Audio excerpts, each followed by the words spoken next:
कैसे हैं मेरे प्यारे छात्र छात्रों, आई होप के पहले अच्छे होंगे। आपकी जो स्टडी चल रही होगी काफी अच्छी चल रही होगी। तो आज की इस क्लास में लेकर आए हैं क्लास 12th के केमिस्ट्री के मोस्ट इंपोर्टेंट ऑब्जेक्टिव क्वेश्चन, जो आपके फाइनल बोर्ड परीक्षा के लिए काफी इंपोर्टेंट है। तो आप लोग वीडियो में अंत तक बने रहिएगा और चैनल पर पहली बार है तो चैनल को फटाफट सब्सक्राइब कर लीजिए, क्योंकि जब भी मैं वीडियो अपलोड करूं आपके पास नोटिफिकेशन तुरंत पहुंच जाए। तो आज का जो क्लास होने वाला है काफी खास होने वाला है, क्योंकि आज के क्लास में 50 मोस्ट इंपोर्टेंट ऑब्जेक्टिव क्वेश्चन लेकर आए हैं, जो कि आपके फाइनल बोर्ड परीक्षा के लिए काफी इंपोर्टेंट है। ठीक है ना। तो आपको जो है एक भी क्वेश्चन को मिस नहीं करना है, सारे क्वेश्चन को क्या करना है, रट जाना है, पढ़ जाना है, घोर के पी जाना है, क्योंकि आपके फाइनल बोर्ड परीक्षा के लिए जो है काफी इंपोर्टेंट प्रश्न है। ठीक है ना। एक भी क्वेश्चन को मिस मत कीजिएगा। सारा प्रश्न आपके जो है बिहार बोर्ड से रिलेटेड प्रश्न उठाया गया है। ठीक है। और किस सन में उठाया गया है वो भी जो है आज चर्चा करेंगे। ठीक है ना। कौन क्वेश्चन जो है किस सन में उठाया गया ये भी चर्चा होगा आज की क्लास में। और आपको जो है वीडियो साफ नहीं दिखाई दे रही तो अपना वीडियो क्वालिटी बढ़ा लेना है, कि आपको स्पष्ट रूप से दिखाई देने लगेगा। ठीक है ना। और एक नंबर जो क्वेश्चन कह रहा है कि बेरोदार ठोस का उदाहरण होता है, ये 2021 में पूछा हुआ प्रश्न है कि बेरोदार ठोस का उदाहरण है, और 2021 में पूछा हुआ प्रश्न है। तो कहीं ना कहीं ये प्रश्न काफी इंपोर्टेंट प्रश्न है। अगर बेरोदार ठोस कहे या अक्रिस्टलीय कहे, देखिए अक्रिस्टलीय कहे, ठीक है ना, अक्रिस्टलीय ठोस कहे, अक्रिस्टलीय ठोस कहे, याद रखिएगा बेरोदार चाहे अक्रिस्टलीय ठोस दोनों सेम बात हुआ। ठीक है ना। दोनों का नाम एक ही होता है, याद रखिएगा, दोनों को एक ही कहते हैं। तो देखिए हीरा जो होता है बेरोदार ठोस नहीं, अक्रिस्टलीय क्रिस्टलीय ठोस होता है, याद रखिएगा, क्रिस्टलीय ठोस होता है। ग्रेफाइट जो होता है इसका ही अप्रूफ होता है, हीरा का ही अप्रूफ ग्रेफाइट होता है। ये भी जो होता है सहसंयोजक का उदाहरण होता है, या क्रिस्टलीय ठोस का उदाहरण होता है, या रोदार ठोस का उदाहरण होता है, ये भी होता है। और नमक जो होता है आयनिक ठोस का उदाहरण होता है, नमक जो होता है आयनिक ठोस का उदाहरण होता है। लेकिन रबर जो होता है ना, रबर जो होता है बेरोदार ठोस का उदाहरण होता है। रबर, प्लास्टिक, कांच जो होता है ना, बेरोदार ठोस का उदाहरण होता है, अक्रिस्टलीय ठोस का उदाहरण होता है। इसलिए ऑप्शन जो हो जाएगा यहाँ डी हो जाएगा। याद रखिएगा बेरोदार ठोस को अक्रिस्टलीय ठोस भी बोला जा सकता है। ठीक है ना। तो आपको जो है ऑप्शन यहाँ डी टिक कर देना है मेरे प्यारे छात्रों। एक बार सारे बच्चे क्लास को लाइक कर देंगे और चैनल को सब्सक्राइब कर लेंगे। सारे बच्चे जो क्लास में नए जुड़ रहे हैं, जो पुराने जुड़ रहे हैं, दोनों के लिए बोला जा रहा है। ठीक है ना। तो सारे बच्चे एक बार क्लास को लाइक कर देंगे। ठीक है। चलिए क्वेश्चन नंबर 2 की तरफ बढ़ते हैं। और 2 नंबर क्वेश्चन क्या कर रहा है, कह रहा है निम्नलिखित में से कौन क्रिस्टलीय ठोस का उदाहरण है, कौन जो है अक्रिस्टलीय ठोस का जो है उदाहरण है। देखिए ये 2020 और 2021 में पूछा हुआ प्रश्न है। तो कहीं ना कहीं ये प्रश्न काफी इंपोर्टेंट प्रश्न है कि अक्रिस्टलीय अभी क्या बोले थे, रबर रबर रबर और प्लास्टिक बोले थे। क्या बोले थे, रबर और प्लास्टिक बोले थे। ठीक है ना। रबर रबर रबर, कांच, प्लास्टिक। तो यहां पर क्या दे दिया है, कांच दे दिया है। ठीक है ना। कांच दे दिया है। और कांच जो होता है ना, कांच जो होता है अक्रिस्टलीय ठोस का उदाहरण है, और प्लास्टिक होता है अक्रिस्टलीय ठोस का उदाहरण। अभी हम चर्चा की 1 नंबर क्वेश्चन में। ठीक है ना। तो इसका ऑप्शन जो हो जाएगा 2 का ऑप्शन जो हो जाएगा सी हो जाएगा मेरे प्यारे छात्रों। याद रखिएगा सारा प्रश्न जो है बिहार बोर्ड से रिलेटेड प्रश्न उठाया जाता है। ठीक है ना। तो आपको जो है एक भी क्वेश्चन को मिस नहीं करना है, सारा प्रश्न को क्या करना है, रट जाना है। चलिए क्वेश्चन नंबर 3 देखते हैं। और 3 नंबर क्वेश्चन क्या करें, एससीपी का सेल में परमाणुओं की संख्या क्या हो जाएगा। ये प्रश्न जो है 2020 में पूछा हुआ है और 2023 में, लेकिन 2023 नहीं लिखा गया है यहाँ पर। ठीक है ना। 2023 में भी पूछा है प्रश्न। ठीक है ना। कि एससीपी का सेल में परमाणुओं की संख्या कितनी होती है मेरे प्यारे छात्रों। तो देखिए यहाँ पर परमाणुओं की संख्या पूछ रहा है, तो यहाँ पर अपना बी हम लोग टिक करेंगे। लेकिन यहाँ कोऑर्डिनेशन संख्या, उप संख्या की बात करता तब हम 12 मारते, याद रखिएगा। हाँ तब हम लोग 12 मारते, याद रखिएगा, दोनों याद रखिएगा। कोऑर्डिनेशन संख्या की बात करता तब हम लोग 12 मारते, लेकिन एससीपी का सेल में परमाणु की संख्या की बात किया जा रहा है, इसलिए हम लोग 6 मार रहे हैं। ऑप्शन बी हो जाएगा मेरे प्यारे छात्रों। याद रखिएगा सारा आज हम डिफिनिट करके बतलाएंगे सारा क्वेश्चन का। ठीक है ना। चलिए क्वेश्चन नंबर 4 क्या करा है, 4 कह रहा है कि रबरदार ठोस है। देखिए ये भी 2020 में पूछा हुआ है, और 2024 में पूछा हुआ प्रश्न है। लेकिन ये 2024 नहीं लिखा गया है इस पर। ठीक है ना। 2024 नहीं लिखा गया है, 2024 में भी पूछा हुआ प्रश्न है। करे रबरदार ठोस, तो रबरदार ठोस को हम लोग क्या बोलते हैं, क्रिस्टलीय ठोस बोलते हैं। ठीक है ना। क्रिस्टलीय ठोस बोलते हैं। तो देखिए हीरा जो होता है ना, हीरा जो होता है रबरदार ठोस का उदाहरण होता है। तो ऑप्शन जो हो जाएगा ये हो जाएगा मेरे प्यारे छात्रों। ऑप्शन क्या हो जाएगा, ये हो जाएगा कांच, रबर जो होता है और क्रिस्टलीय ठोस का उदाहरण होता है। ये भी साथ में याद रखिएगा आप लोग। ठीक है। एक बार सारे बच्चे क्लास को लाइक कर देंगे और चैनल को सब्सक्राइब कर लेंगे। सारे बच्चे के लिए बोला जा रहा है। ठीक है। चलिए क्वेश्चन नंबर एक धातु का रवकरण हेक्सागोनल कॉलेज पैक्ट एससीपी संरचना में होता है, तो धातु की कोऑर्डिनेशन संख्या क्या बोले थे, धातु की कोऑर्डिनेशन संख्या। तो यहाँ क्या मार देना है, 12 मार देना है। ठीक है ना। क्या मार देना है, 12 मार देना है। ऑप्शन जो हो जाएगा ये हो जाएगा। अभी हम चर्चा की 3 नंबर क्वेश्चन में। ठीक है ना। तो ऑप्शन जो हो जाएगा ये हो जाएगा मेरे प्यारे छात्रों। सारे प्रश्न जो है बिहार बोर्ड से रिलेटेड प्रश्न है। ये जो है 2018 में पूछा हुआ प्रश्न है। तो कहीं ना कहीं सारा प्रश्न जो है बिहार बोर्ड से रिलेटेड प्रश्न है, इसलिए आपको जो है सारा प्रश्न को क्या करना है, रट जाना है। चलिए क्वेश्चन नंबर 6 क्या कर रहा है, देखिए कह रहा है कि एक अष्टफलक रिक्ति निम्नलिखित में से कितने गोलों से घिरी होती है। एक अष्टफलक रिक्ति निम्नलिखित में से कितने गोलों से घिरी होती है, ये 2022 में पूछा हुआ प्रश्न है। देखिए अष्ट कह देगा ना, अष्ट कह देगा तो 6 मारिएगा, आंख मूंद कर, यहाँ 8 कह देगा तो 2 को घटाकर मार दीजिएगा, ऑप्शन जो हो जाएगा बी हो जाएगा। 6 का ऑप्शन जो हो जाएगा बी हो जाएगा मेरे प्यारे छात्रों। हर हाल में क्या करना है, याद रखना है सारा प्रश्न। चलिए क्वेश्चन नंबर 7 क्या कर रहा है कि बीसीसी इकाई सेल में परमाणु मुक्त खाली जगह कितना होता है, मुक्त खाली जगह का प्रतिशत कितना हो जाए। देखिए 32% खाली होता है, लेकिन भरा कितना परसेंट रहता है, 68% भरा रहता है, ठीक है ना। 68% भरा रहता है, 100 में से यहाँ पर 100 में से 32 घटाएंगे, 68 बचेगा, तो 68% भरा रहेगा और 32% खाली रहेगा। याद रखिएगा ऑप्शन जो हो जाएगा ये हो जाएगा मेरे प्यारे छात्रों। देखिए इतना डिफिनिट करके बतलाने का मतलब कहीं ना कहीं बिहार बोर्ड से रिलेटेड प्रश्न है, इसलिए आपको डिफिनिट करके बतलाया जा रहा है, ठीक है ना। चलिए क्वेश्चन नंबर 8 क्या कर रहा है कि N2O में सोडियम की कोऑर्डिनेशन संख्या क्या होती है, मतलब उप संयोजन संख्या क्या होती है। 2015 में पूछा हुआ प्रश्न है। देखिए सोडियम की बात किया जा रहा है तो 4 हो जाएगा। अगर यहाँ पर ऑक्सीजन का बात करता तो अब 8 मारते, ठीक है ना, ऑक्सीजन का बात करता तो अब 8 मारते, इसलिए ऑप्शन जो हो जाएगा बी हो जाएगा मेरे प्यारे छात्रों। चलिए क्वेश्चन नंबर 9 क्या करें, मूल क्रिस्टल तंत्रों की संख्या क्या होती है। ये 2017 में है पूछा हुआ है, और 2022 और 2024 में पूछा हुआ प्रश्न है, ठीक है ना। 2024 में पूछा हुआ प्रश्न है, लेकिन यहाँ केवल 17 को भी डिफिनिट किया गया है, ठीक है ना। तो यहाँ पर मूल क्रिस्टल तत्वों की संख्या जो होती है 7 होती है। याद रखिएगा ऑप्शन जो हो जाएगा हम लोग भी टिक कर देंगे मेरे प्यारे छात्रों। हर हाल में सारे प्रश्न को क्या करना है, रट जाना है। चलिए क्वेश्चन नंबर, देखिए क्वेश्चन नंबर 10 का हो रहा है, निम्नलिखित में से कौन से जोड़े क्रम से चतुष्फलकीय वायर्ड और अष्टफलकीय वायर्ड होता है। 2018 में पूछा हुआ प्रश्न है, 2018 में पूछा हुआ प्रश्न है। तो क्या होता है मेरे प्यारे छात्रों, तो देखिए क्या होता है, एससीपी और सीसीपी होता है। याद रखिएगा ऑप्शन जो हो जाएगा सी हो जाएगा। हर एक हाल में सारे प्रश्नों को क्या करना है, रट जाना है। 11 नंबर क्वेश्चन क्या करें, घोल के 1 केजी उपस्थित घुलने के मोलों की संख्या को हम लोग क्या कहते हैं। अगर केजी की बात किया जाए, प्रति एकांक केजी में घुले संख्या को मोलरता कहते हैं, और लीटर में घुले संख्या को क्या कहते हैं, मोलरता कहते हैं। याद रखिएगा। तो यहाँ पर जो होता है केजी वाला मोलरता होता है और लीटर वाला मोलरता होता है, ये भी साथ में याद रखिएगा। ऑप्शन हम लोग बी टिक करेंगे, यहाँ पर ऑप्शन जो हो जाएगा बी हो जाएगा, क्योंकि केजी की बात किया जाए, ठीक है ना। और 2022 में पूछा हुआ प्रश्न है। चलिए क्वेश्चन नंबर 12 देखते हैं। अर्धपराग में झिल्ली से परासरण की क्रिया निकल पाते हैं। देखिए अर्धपराग में झिल्ली से परासरण की क्रिया जो निकल पाते हैं, विलायक के अणु द्वारा निकल पाते हैं। ऑप्शन जो हो जाएगा हम लोग बी टिक कर देंगे। काफी मस्त इंपोर्टेंट 50 है, याद रखिएगा। मस्त इंपोर्टेंट 50 क्वेश्चन लाए हैं आज की क्लास में, जो कि 2025 की परीक्षा के भी से काफी इंपोर्टेंट हो गए। चलिए क्वेश्चन नंबर 13 क्या कर रहा है, आदर्श बिलियन निम्नलिखित में से कौन है। देखिए 2020 में पूछा हुआ प्रश्न है कि आदर्श बिलियन जो है निम्न में से किसका गुण होता है, तो यह राउल्ट नियम का पालन करता है। ऑप्शन जो हो जाएगा ये हो जाएगा मेरे प्यारे छात्रों, यह राउल्ट नियम का पालन करता है। चलिए क्वेश्चन नंबर 14 देखते हैं। कह रहा है कि पहाड़ों पर जल का क्वथनांक कम हो जाता है क्यों। देखिए पहाड़ों पर वहां जल का क्वथनांक कम होने का कारण होता है वहां पर वायुमंडलीय दाब जो होता है ना कम रहता है, इसलिए जो है क्वथनांक कम हो जाता है, इसलिए ऑप्शन जो हो जाएगा ये हो जाएगा। याद रखिएगा 14 का ऑप्शन जो हो जाएगा ये हो जाएगा मेरे प्यारे छात्रों। चलिए 15 नंबर क्वेश्चन का निम्न में से विलयन के लिए कौन अनुसंख गुणधर्म है। देखिए निम्नलिखित में से कौन जो होता है अनुसंख गुणधर्म का उदाहरण होता है। देखिए हो जाएगा ना परासरण दाब जो होता है, परासरणित दाब या परासरण दाब कहे दोनों सेम हुआ, ठीक है ना। ऑप्शन जो हो जाएगा ये हो जाएगा। चलिए क्वेश्चन नंबर 16 कह रहा है ना, निम्नलिखित में से किनके लिए हिमांक का अवनमन अधिक होता है। 2009 और 2013 में पूछा हुआ प्रश्न है, तो कहीं ना कहीं ये प्रश्न काफी इंपोर्टेंट प्रश्न है 2025 के परीक्षा के लिए, ठीक है ना। तो कौन जा होता है हिमांक का अवनमन के लिए सबसे अधिक होता है, तो K2 होता है। याद रखिएगा ऑप्शन जो हो जाएगा हम लोग ए टिक कर देंगे मेरे प्यारे छात्रों। चलिए क्वेश्चन नंबर 17 देखते हैं। और 17 नंबर क्वेश्चन क्या कर रहा है, निम्न में से कौन सा अनुसंख गुणधर्म नहीं है। कौन सा अनुसंख गुणधर्म नहीं है, तो देखिए अनुसंख गुणधर्म आगे हाय की बात किया जाए तो हिमांक का अवनमन अनुसंख गुणधर्म है, वाष्प दाब का अपेक्षिक अवनमन जो है अनुसंख गुणधर्म का उदाहरण है, और क्वथनांक का उन्नयन जो है ना अनुसंख गुणधर्म का उदाहरण है। याद रखिएगा। लेकिन प्रकाशीय सक्रियता जो होता है अनुसंख गुणधर्म का उदाहरण नहीं होता है, इसलिए ऑप्शन जो हो जाएगा हम लोग बी टिक कर देंगे। अगर मान लीजिए तीनों दिया है और इनमें से सभी दे देगा तो सभी मारेंगे। याद रखिएगा। चलिए 18 नंबर क्वेश्चन क्या कर रहा है, देखिए कर रहा है कि मानव रक्त का पीएच मान कितना होता है। देखिए हम लोगों के शरीर की बात है तो मानव रक्त का पीएच मान क्या हो जाएगा, हम लोग 10 क्लास से ही पढ़ते आ रहे हैं कि मानव रक्त का पीएच मान जो होता है 7.4 से अधिक होता है, 7.4 होता है। याद रखिएगा।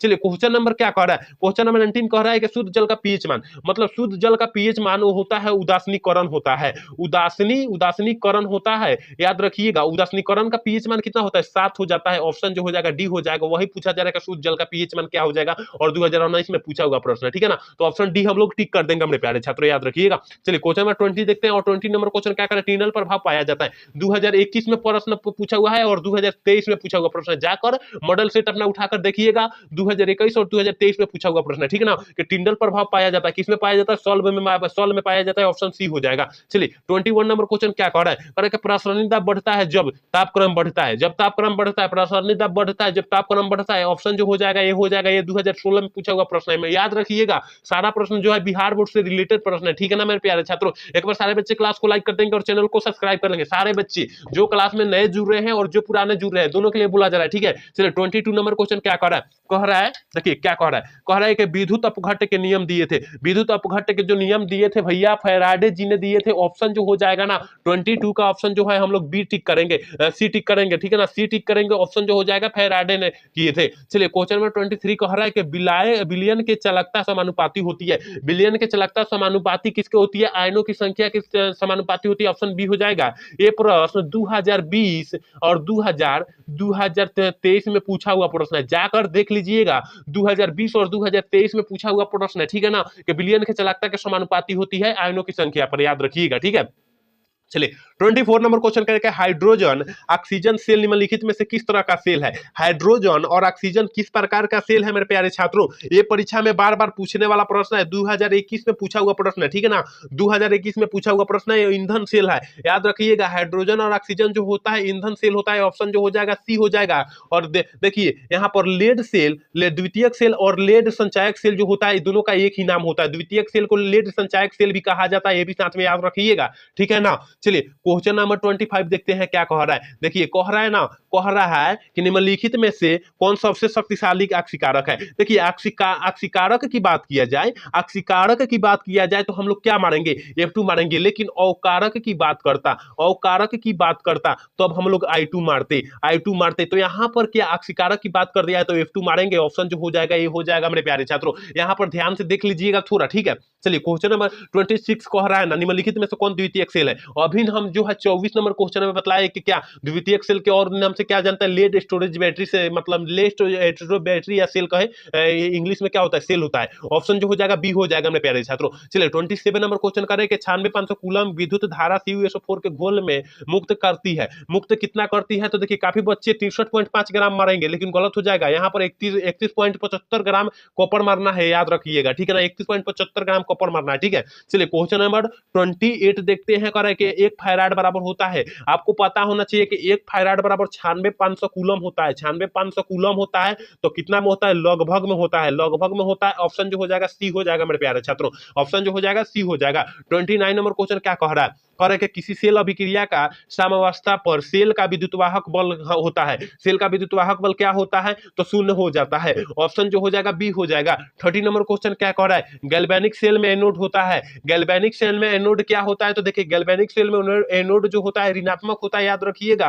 ऑप्शन ए हो जाएगा। चलिए क्वेश्चन नंबर 31 कह रहा है कि किसी भी पदार्थ के क्रिया करने का दर निर्भर करती है। किसी भी पदार्थ के क्रिया करने का दर जो होता है क्या निर्भर करती है? किस पर निर्भर करती है? तो सक्रिय द्रव्यमान पर निर्भर करती है। ऑप्शन जो हो जाएगा ये हो जाएगा, याद रखिएगा मेरे प्यारे छात्रों। सारा प्रश्न को क्या करना है? रट जाना है, क्योंकि सारा प्रश्न बिहार बोर्ड से रिलेटेड प्रश्न और बिहार बोर्ड में पूछे जाने का चांसेस काफी अत्यधिक है, इसलिए आपको जो है सारा प्रश्न को क्या करना है? रटना है। चलिए क्वेश्चन नंबर 32 देखते हैं। 32 नंबर क्वेश्चन का, किसी अभिक्रिया का उत्प्रेरक, देखिए किसी अभिक्रिया का उत्प्रेरक क्या होता है? अभिक्रिया के वेग को बढ़ा भी सकता है और घटा भी सकता है, याद रखिएगा। ऑप्शन जो हो जाएगा हम लोग सी टिक करेंगे मेरे प्यारे छात्रों। चलिए क्वेश्चन नंबर 33 कह रहा है ना, 33 देखिए यहाँ पर हम तीनों का डिफिनिट करेंगे। प्रथम अभिक्रिया, शून्य कोटि की अभिक्रिया, द्वितीय कोटि की अभिक्रिया, ठीक है ना। तीनों का जो है हम लोग डिफिनिट करेंगे इस क्लास में, ठीक है ना। देखिए कह रहा है कि प्रथम कोटि की अभिक्रिया का जो होता है इकाई क्या होती है? तो देखिए प्रथम कोटि की बात किया जाए तो सेकंड इनवर्स हो जाएगा, याद रखिएगा। प्रथम ही हो गया, ठीक है ना, प्रथम ही हो गया, प्रथम कोटि की अभिक्रिया, ठीक है ना। और द्वितीय कोटि की अभिक्रिया की बात करेंगे तो second inverse mole inverse litre हो जाता है। ये द्वितीयक कोटि की बात हो गया, यहाँ पर द्वितीयक कोटि की बात हो गया, याद रखिएगा, ठीक है ना।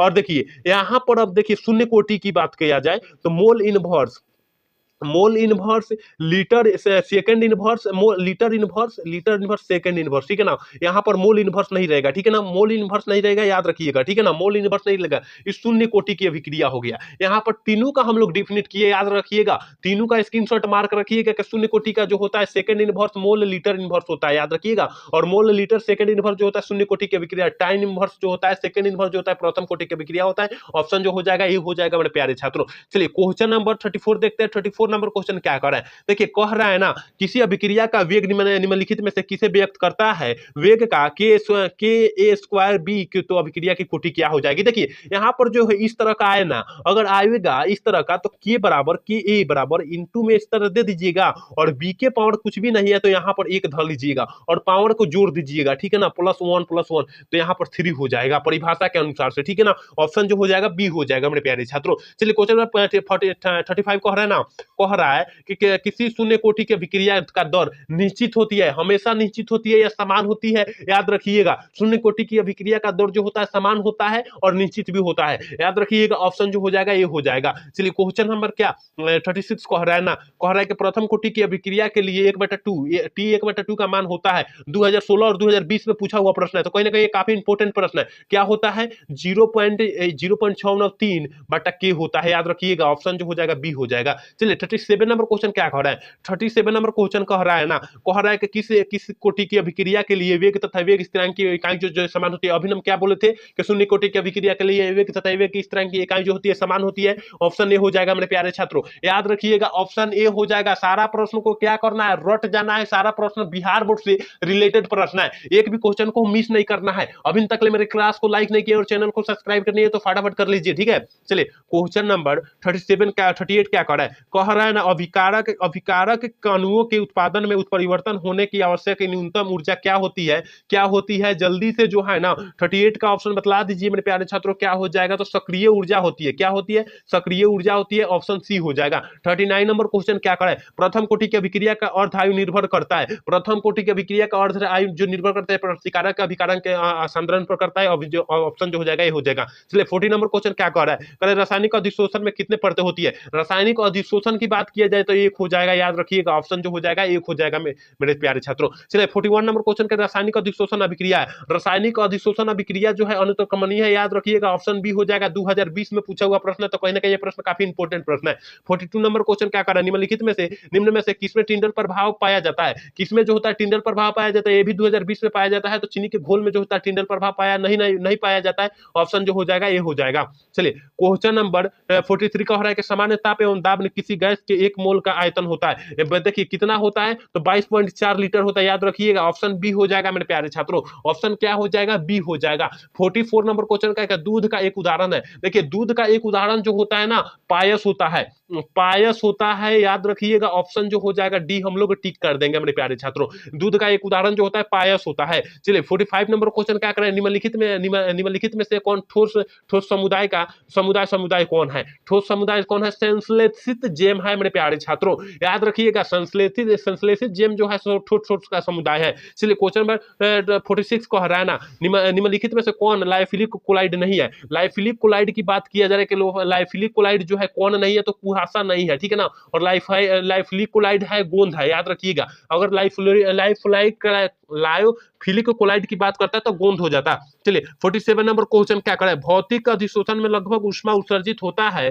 कितना, तो 20 से 40 होता है, याद रखिएगा। 2022 में पूछा हुआ प्रश्न है कि भौतिक अधिशोषण में लगभग ऊष्मा उत्सर्जित जो होता है 20 से 40 होता है। ऑप्शन जो हो जाएगा मेरे प्यारे छात्रों, ऑप्शन ए हो जाएगा। 48 नंबर क्वेश्चन करें उत्प्रेरक की व्याख्या सबसे पहले करने वाले वैज्ञानिक कौन था। देखिए उत्प्रेरक की जो व्याख्या करने वाले सबसे पहले वैज्ञानिक जो थे ना, बर्जिलियस थे, याद रखिएगा। ऑप्शन जो हो जाएगा डी हो जाएगा, ठीक है। चलिए क्वेश्चन नंबर 49 कह रहे हैं कि अधिशोषण की प्रक्रिया होती है। अधिशोषण की जो प्रक्रिया जो होती है वो क्या होती है, तो क्या पृष्ठीय घटना होती है, पृष्ठीय घटना पर होती है। ऑप्शन जो हो जाएगा बी हो जाएगा। और लास्ट 50 नंबर क्वेश्चन है, कह रहे कि क्रिस्टल कितने प्रकार के होते हैं। क्रिस्टल जो होते हैं कितने प्रकार के होते हैं मेरे प्यारे छात्रों, तो क्रिस्टल जो होते हैं ना 4 प्रकार के होते हैं। ऑप्शन जो हो जाएगा ए हो जाएगा। और चारू का जो है हम नाम बतला दे रहे हैं कौन कौन होता है। आयनिक ठोस, देखिए आयनिक ठोस, ठीक है ना, आयनिक ठोस, याद रखिएगा आयनिक ठोस।